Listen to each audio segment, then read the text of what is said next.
Esta mensagem está chegando até você através dos amigos e mantenedores da Igreja Gerados pela Graça. A nova série da Gerados pela Graça e Life by Grace Church. Raiz de uma terra seca. Vamos aprender que em Cristo precisamos ser fortes.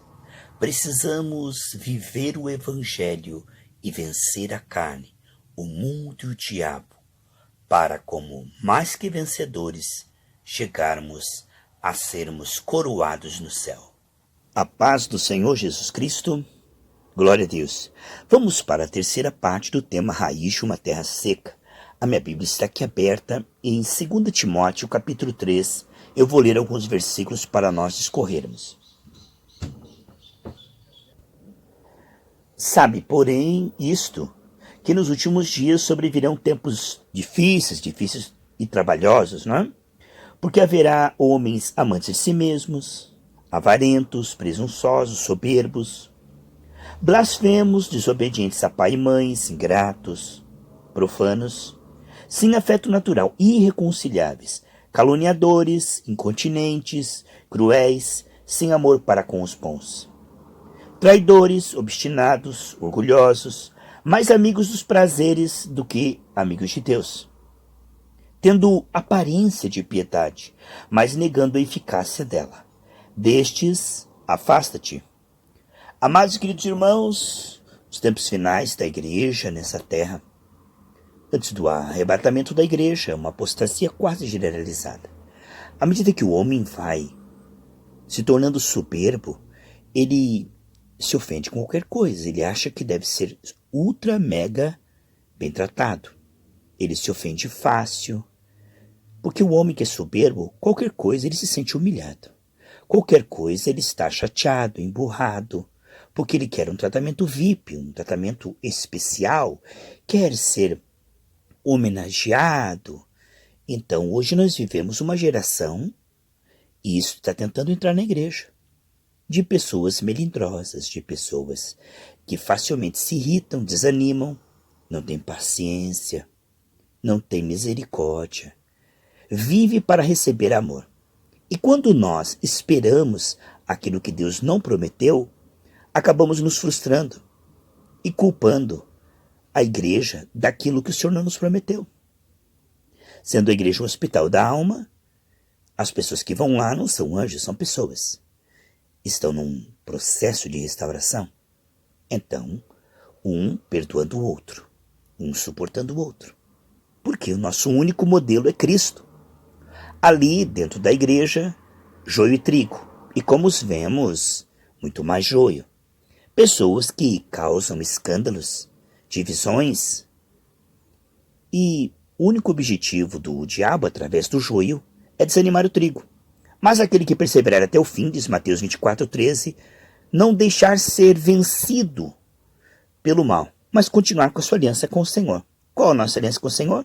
Amarás, pois, o Senhor teu Deus de todo o coração, de toda a sua alma, de todo o seu entendimento, e amarás o teu próximo como a ti mesmo. A nossa aliança com o Senhor não é de receber amor e carinho das pessoas, mas amar os nossos inimigos. Agora, quando nós compreendemos que cada vez menos recebemos amor e continuamos dando amor, a nossa única fonte é o Senhor. Por que raiz de uma terra seca? Porque neste mundo, cada vez mais traição. Precisamos nos preparar para isso, dentro e fora da igreja. Mas não devemos desistir da igreja por causa disto, porque Deus conta conosco. Não podemos nos fiar, porque lá só tem hipócritas. Não, Deus nos chama a nós, remanescentes, a sermos a luz do mundo e sal da terra. Sim, há muitos que estão procurando inviabilizar. Hoje temos uma grande onda de pessoas chamadas desigrejados. Eu não vou para a igreja porque a igreja sou eu. Eu não vou para a igreja porque lá só tem hipócritas. Mas muitas vezes o Senhor nos envia para ajudar. Não para ver uma igreja pronta, não para ver uma igreja perfeita, pois não existe. Mas para de alguma maneira cooperar em algum lugar para que aquelas pessoas que estejam lá possam ser ajudadas. De forma que, à medida em que o tempo final vai acontecendo, é como Sodoma e Gomorra. Ló não tinha nada para receber de Sodoma e Gomorra. Ali não havia exemplos, não havia realmente testemunho, não havia santificação, mas Ló estava ali como um representante de Deus. O único, talvez. Tanto que Deus o tirou de lá quando viu que não estava mais certo. Agora veja, muitas vezes para Ló não era útil estar lá, mas para Deus sim, porque através de Ló Deus podia alcançar alguns. Muitas pessoas dizem, mas a igreja que eu vou não é boa. Sim, mas não tem que ser boa para você, tem que ser boa para o reino. Se através de você alguma pessoa receber alguma bênção, alguma oração, alguma intercessão, isso foi bom para alguém. Então você sofreu, e esse sofrimento tem galardão, porque quando sofremos, como Paulo e Silas sofreram em Atos 16, houve salvação naquela cidade, e a igreja de Filipos foi a que bancou financeiramente Paulo em todas as viagens missionárias. Portanto, todo o sofrimento, como de Daniel, como de Sadraque, Mesaque e Abednego, todos esses sofrimentos são uma escola e aperfeiçoamento. Irmão afia irmão. Muitas vezes, Deus permite que o trigo seja aperfeiçoado através do joio. Deus permite que os vasos da ira sejam observados para que nós não venhamos fazer como eles fazem. Se então a igreja nos últimos dias, quase que em toda a sua maioria, com raríssimas exceções, que é o remanescente fiel, está se corrompendo, precisamos compreender que Deus conta conosco e que nós não podemos desistir de amar, porque a nossa aliança com o Senhor é esta: aquele que perseverar até o fim herdará. Assim como Jesus venceu, e as suas últimas palavras ali na cruz para aquele povo que estava o maltratando é: Pai, perdoa-lhes, porque não sabem o que fazem. Continuar amando, continuar perdoando. É claro que, como aconteceu com Ló, chega um momento em que Deus diz: sai dessa igreja. Mas enquanto Deus não diz: sai dessa igreja e vá para aquela outra, devemos ficar. Eu mesmo fiquei por décadas numa igreja. E fui ali aperfeiçoado, trabalhado. Aquilo ali foi bom para mim. Não era o que Deus tinha para mim, mas era um tempo. E ali foi uma escola para mim. Por isso devemos agradecer a Deus pelas fases que passamos. Olha só, muitas vezes estamos passando por um sofrimento aqui numa empresa, ou passando um sofrimento aqui, ali, com os familiares, mas tudo isto coopera para o bem se nós amarmos e continuarmos amando. Quando eu falei de Sodoma e Gomorra, não estou comparando a igreja atual com Sodoma e Gomorra.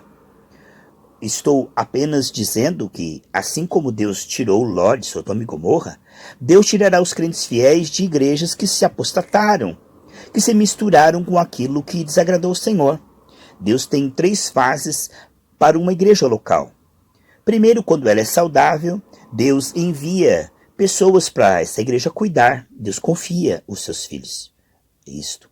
Deus confia pessoas para essa igreja ensinar, impor as mãos, para ser canal de bênção.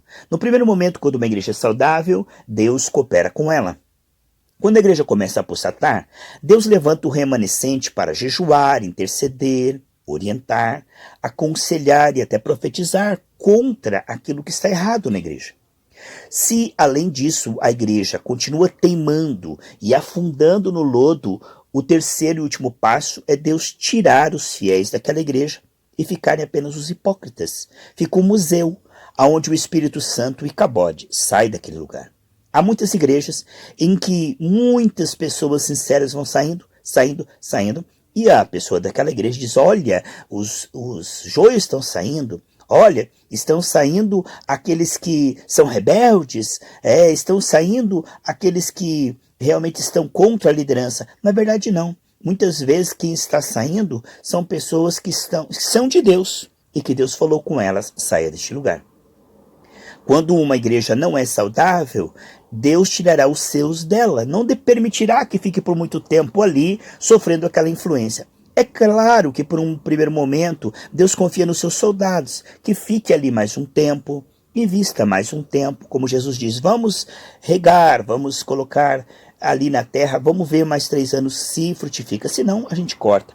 Então no primeiro momento, Deus, que é misericordioso e paciente, longânimo e tardio em irar-se, no primeiro momento ele procura ver se ainda consegue trazer a igreja para os trilhos. Ele vai procurar através do povo fiel. Mas se de tudo aquela igreja continuar indo de mal a pior, O último recurso será tirar os seus filhos fiéis e deixar apenas aqueles que querem ser enganados. Como diz em 2 Tessalonicenses, capítulo 2, do versículo 10 ao 12, que a operação do erro, o maior castigo que pode acontecer, é a pessoa ser enganada pela mentira depois de ter ouvido a verdade. Quando nós ouvimos a verdade e a rejeitamos, logo a mentira vem e abraça, e esquecemos completamente tudo o que ouvimos da verdade. Adão e Eva, quando foram tentados, esqueceram completamente de tudo que Deus havia dito e apenas se fixaram na serpente e no que ela estava dizendo. Assim, quando uma pessoa, passando pela doutrina verdadeira, se desvia e vai para uma seita ou vai para um lugar onde há comércio da fé, essa pessoa vai esquecer completamente de tudo que Deus falou com ela e vai ser enganado porque rejeitou a verdade. E quando nós rejeitamos a verdade, ficamos vulneráveis e abrimos brecha para a mentira. Por isso a importância de sermos tementes, ensináveis e nos humilharmos diante da poderosa mão de Deus.